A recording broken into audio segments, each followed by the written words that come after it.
So welcome back everyone to another episode of Chat with Dan here. Joining me today, what can I say? We're having the best Sunday already because we have on the show the incredible, the amazing, the badass, the superstar, the legendary, the one and only, the incredible Ariel. Ariel, how are you today? Thank you. I'm doing great. How are you? Fantastic. What better way to have an incredible, super badass Sunday than to be chatting with someone as badass as you, you know what I mean? Yeah, thank you. Well, there you go. Now, if you are new to the channel, don't forget to leave a like, subscribe, follow. It helps a lot. But also in the description below, you're gonna find all of Ariel's social media. Let's follow her, let's share some love, and let's find out why she's super badass. And without further more, let's jump in.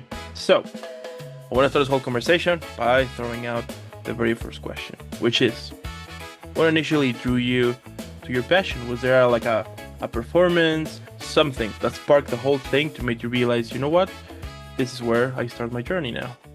Yeah, my parents met in theater in college, and I've been doing theater since I was 5 years old. I've been doing dance classes since I was 3. So it's just always been a part of my life. And when I got to high school, my high school theater teacher said, if you can't see yourself doing anything else, then you should do theater. But if you can see yourself doing anything else, you should go do that. And I could not see myself doing anything else but theater. It's the thing that I'm the most passionate about. It's the place where I make my friends. And I just love sharing stories and like discovering humanity through those stories. I love just partaking in art and sharing that with other people.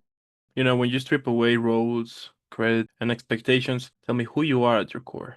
In terms of like just being myself, I think I'm a very adaptive and collaborative person. In my free time, I love playing board games. I love watching movies and talking about them. And it's funny how all those things still like have a storyline and have characters that evolve and have emotions that people connect to. I just love creating experiences in supportive environments at the end of the day. And you know, Yeah. early in your journey, what did you believe your worth was tied to? I found this question so interesting, and it's been fun to like reflect on this question. I actually think early on in my career, I didn't have a sense of self-worth at all, which made me so anxious to go into auditions. I didn't think I knew who I was, so I didn't even know how to project myself to an audience, to a casting team. So many people are like, just be yourself in the room. And when I first started acting, I was always so excited to put on other characters that I never had time to think about like who I was and what I valued and how that can shape the characters that I take on. I think now that I have a better sense of self-worth, it also turned into a sense of I was only worthy if I was super productive and if I was always doing art and creating art. And I don't feel that the same way anymore. Do you still remember your most either funniest or perhaps a little bit of an awkward audition ever? Recently, I auditioned for Into the Woods, but they were doing a very different take on it, where they were making it based off of like a D&D setting. And I also play D&D on the side. And so I was asked to take one of my D&D characters and perform the song as my D&D character. And it just threw me for a loop. And I became like a snake woman who was obsessed with money, even though that had nothing to do with like the song at all. And it was a great challenge. And I think it was just a funny experience. Like, what a cool opportunity to just like make a different character and do something silly in the room. Like, I think all of like theater artists just want you to make big, bold choices. So I thought that was a very interesting audition experience recently. Now, how did financially uncertainty shape your mindset during the early years of acting? Yeah, I still think that I'm financially struggling per se with this career. Unfortunately, just a lot of the jobs that I do not pay me well enough for my time. And so I think a result of that is that I'm just constantly working. Right now, I'm working on 10 different choreography jobs, and it's been really hard to balance all of those, and it often causes a lot of burnout for me. I think that's a pattern that I've been trying to stop, but it's hard when you're not making a lot of money. And people always talk about survival jobs. I even my survival jobs are still like in the art realm. I paint like sets in my free time.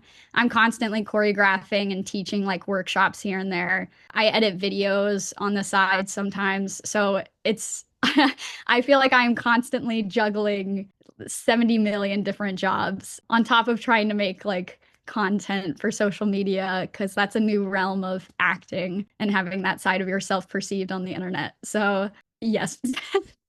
How you deal with burnout? I've still working through that. I am learning how to rest through all of the work that I'm doing. I think finding a lot of other hobbies has helped me with that. When I'm in the car, I don't listen to musical theater like music. I listen to pop and a lot of different genres. And so I think having a separation away from theater as my job is actually really helpful for me. I'm a person that just like works until I get the job done, but I've been trying to find like I need to be able to eat so that then I can have the energy to work. So like learning how to take breaks and like pacing myself and just taking a deep breath throughout all of it and like getting enough hours of sleep. The work-life balance is what I'm trying to focus a lot on right Mm. now. Now, was there a moment when things looked successful from the outside, but felt quite heavy on the inside? I have not experienced a lot of grief in my life. So this is a very interesting question for me. But right before I was about to do the first 8 show week contract ever, I had an entire month off where I wasn't doing any jobs. And I think that genuinely was one of the hardest months I've ever had to go through. I felt similar to the question earlier about self-worth. I put a lot of my worth into like constantly being busy. And so to have no jobs for an entire month, even though I was about to go into my first like big 8 shows a week contract, that month was a lot for me. And I didn't know how to prepare. I just felt very unmotivated during that time. And I think I've had other moments where I've had slow times in my journey where I'm not working as much. And I think I've been able to handle it a lot better than that first time where I had a full month and was worried about how to pay rent. Like, and just the pressure of that alone, artists are constantly living paycheck to paycheck. And so if you don't have something, you don't have a way to pay for your like rent for the month. So I ended up leaning on like the people around me. It's so important to have a strong community and people that you can constantly go to if you're facing things just so that you're not alone. Have a good community is my advice for anyone. And like, don't be afraid to use that community. I had to ask my parents for help once, and it was really hard on my soul and my ego because I pride myself on like being very independent, but it's not anything on your self-worth if you ask for help. It actually will help you, and people want to help you. So don't be afraid to ask for help. Now, was there a rejection or a moment in your acting journey that has forced you to confront yourself the most?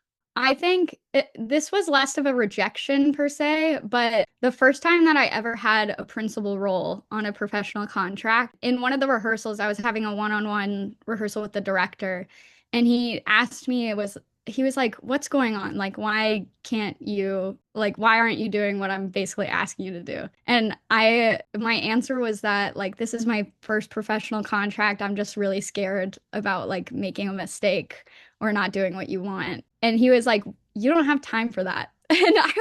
And just that statement alone was so like impactful for me.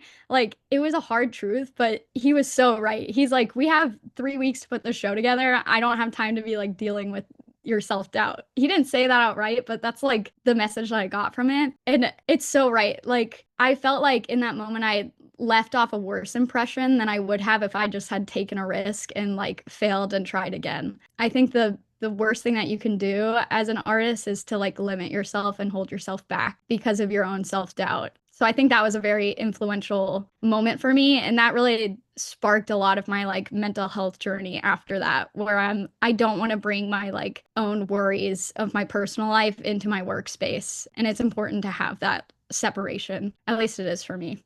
Do you think this feeling is caused by the fact that sometimes we will put ourselves super high expectations, and because we know that it's going to be challenging for us to reach that, we instantly get like super nervous to it, you know?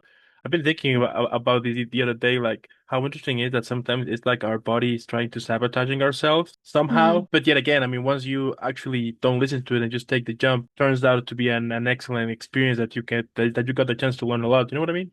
when I started doing therapy, I only did it for like a year, like in right around COVID. But it helped me so much just learn how to reframe my mindset about a lot of things.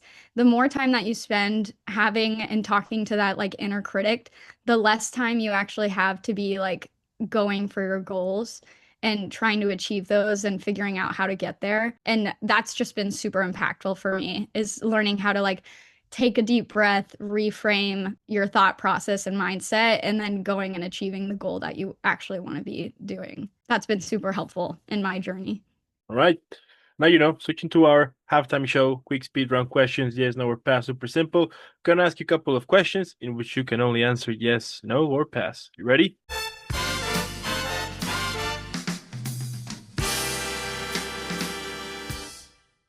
Have you ever waited weeks for an answer that took seconds to say no? Yes. Have you memorized scenes that never made it past the audition room? Yes. Have you ever been told you were perfect, but still not right? Yeah. Have you learned to live with uncertainty better than most people you know? Totally. Yeah. Have you celebrated a win that looked very small to everyone else? Yes. Have you questioned your entire path while still living the craft? Yes. Have you learned to separate rejection from self-worth? Yes. Do you think actors develop patience faster than most people? No. Has acting taught you more about yourself than success did? Yes. Do you believe this journey has made you stronger in quiet ways? Absolutely. And a bonus one, can you cry on cue? No. That's Fair funny. enough. Fair enough.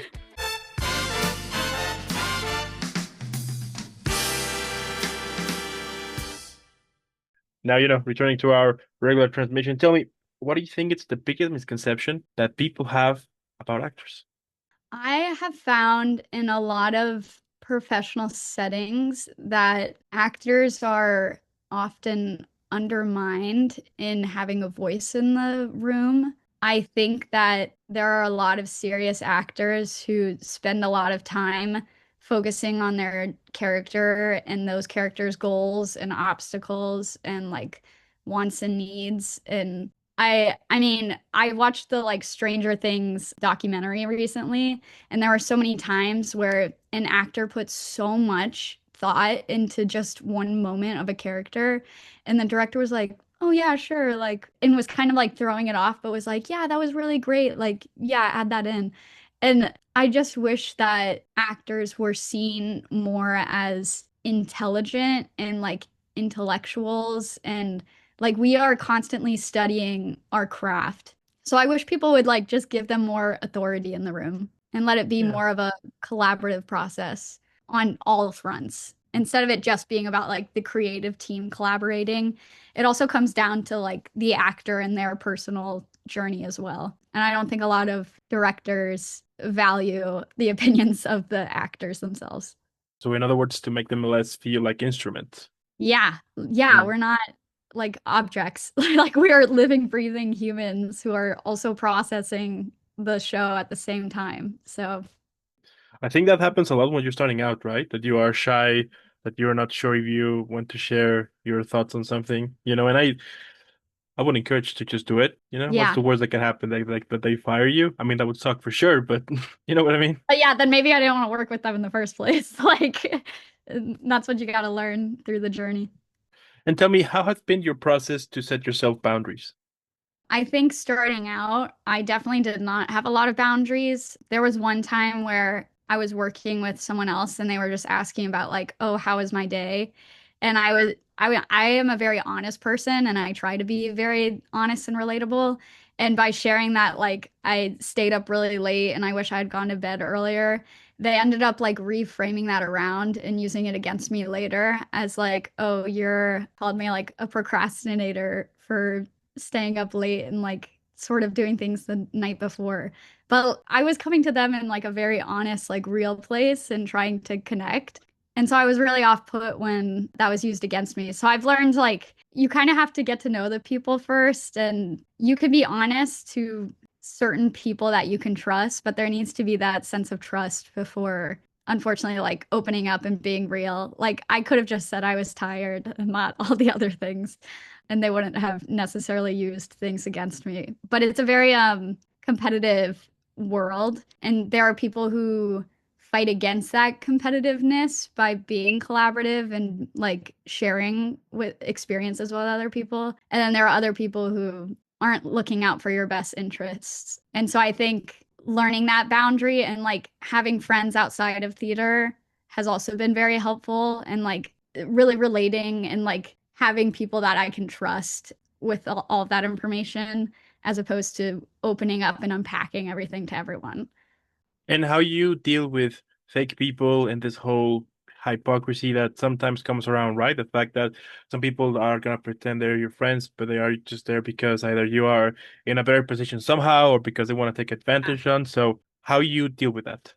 I think, sort of as what I was saying before, like having friends outside of the shows that you're doing, I think it's important to like have people that you can be close with in every single cast, but also having people that you can go home and separate your like work-life balance with. I think is a great way to have that like disconnect from your workplace. And I always try to be positive to everyone. I think I try to have good experiences and to share good experiences with others. So I would never give that same negative attention back to that person. Like, I'm just going to take a deep breath and like learn that a lot of negative experiences that I've had in the past, I've learned I don't want to be that kind of person. And I'm just going to take that as like the lesson from this is that it's going to be a goal not to be like that person in the future.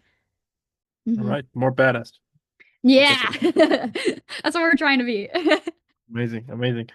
Now, what inner battle do you still face today that people might not see? Yeah, I think there's a lot that I could unpack there. I think we've been talking a lot about the work-life balance, and that's been a big struggle of mine because I do go through burnout quite a lot. So I also feel like there's this big illuminating idea that I don't have time for a lot of things. I think I'm constantly thinking about like I could die tomorrow, which is a terrible thought. And like it keeps me motivated, but also like resting through it. What you're doing is so important so that you have the energy to be able to do the things that you need to do. So like a part of the journey is the slow moments and it is the high intense moments and like all of that journey is valuable. And so to say that like resting is a bad thing, I've been working a lot on like resting and making sure I eat enough. The hardest thing for the 8 show a week contract that I did was just having enough food to be able to like exert the amount of energy that I needed to in the show. I was constantly running around. I had like 10 quick changes in the show, which was insane. So even when I was backstage, I was constantly working to get back on stage. And doing that 8 times a week is just a lot on your body. So I had to learn like how to have protein shakes backstage. Like it's a lot of little things. And obviously like the current political, there's lots of I tend to doom scroll a lot. So trying to fight against that by spreading joy has been something that I'm trying to do more. Joy is a form of revolution in itself. And when times get dark, there's lots of things I could go into. I think something that is really important when you think about actors is like they're also just human beings. Whenever I look at celebrities, I'm like, I'm sure they have lots of still humane things that they're going through. They're still human beings. They're not like we were talking about earlier, like props or instruments. So yeah, there's lots that I could unpack there. But I think overall, like burnout is probably my biggest struggle pattern that I've been trying to deal with. Now, as your definition of success has evolved, what matters more now than just, booking the role? I think preparing and showing up is so much more important than booking the role. I've recently been getting asked to like come audition to things as opposed to going to the big cattle call. And I think that in itself is a huge success. And I did not get there by not doing anything or like giving up on myself. I think people are starting to recognize me because they continue to see my face everywhere that I like am pushing out and promoting myself. And so I think just preparing like going home and doing the monologue work and preparing your song for the audition, that is the job. The audition is the job. The job is not the like 8 shows a week. That's the fun part of the job per se. But like the actual meat is going out and getting interviewed over and over again and like putting yourself out there. I think that is the biggest success, is just like showing up and doing it. What do you think the 10-year-old version of yourself would think about you right now? I think she would not recognize me at all. And I think that's beautiful that my goals have changed so much and that I am constantly evolving into a new version of myself. I think she'd be very proud, but would be surprised. Like, she would not be expecting it. Do you think it's important somehow to stay in contact with our inner child? I think it is important to keep the whimsicalness of childhood. And I think that child is like, yeah, obviously she's still in me and I want to do good by her, obviously. I think that's such an interesting question that I want to think about more, if I'm being honest. I don't think about little me too much because I think I'm bogged down by everything that's right in front of me. Yeah, that's an interesting question for sure. If acting disappeared tomorrow, what part of you would still remain? I think that I would still want to be sharing experiences with other people. I think I would still want to study like human nature. Like, I don't really see myself doing much other than besides acting or besides theater in general and telling stories and sharing that like art with other people. But I'm constantly in love with like all forms of art. I've thought about like being a wedding planner would be probably the next best thing, but it's also gig based and that's how I get burned out. Like, so I think I would just try to like continue connecting with other people on a deeper level. I think that's what I am at my core, really, is just wanting to connect with others. And I feel like the best way to do that is by sharing other stories and then talking about that story. Like, what were your takeaways from that? That is my favorite thing. I love watching things to then talk about it with other people and see how they may have seen it a different way than I did. I love seeing and hearing about new perspectives. So I'm sure I would continue doing that if I wasn't doing acting. Like what motivates you? We all have those days that basically we just want to quit. It's inevitable, happens to all of us. So how you stay positive in one of those days? I think I've going back to like reframing my mindset. I think instead of staying in that like negative state, I try really hard to focus on a new goal. When I've like been teaching kids recently a lot, I try not to ever say like a negative, like, don't do this, don't do that, because then they're just going to want to do whatever that was, because I'm literally saying that. But if I reshape it to try it this way, do a different thing, like just giving myself a goal is super helpful as opposed to saying don't do something. And it's that like mindset that has really helped me shape. Fantastic. And you know what? My last question here, so we can all enjoy and relax. Tell me, what do you think that could be the best title for this episode?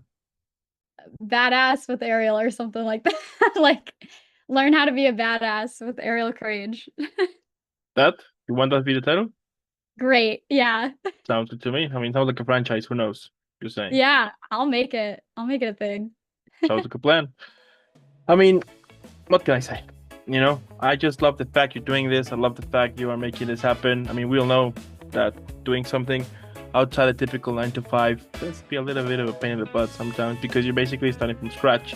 But you're doing it, you're showing out there that it's possible. And you know what I love the most about what you do is the fact that sure, you can be presenting cool characters, cool stories, like all of that, sure.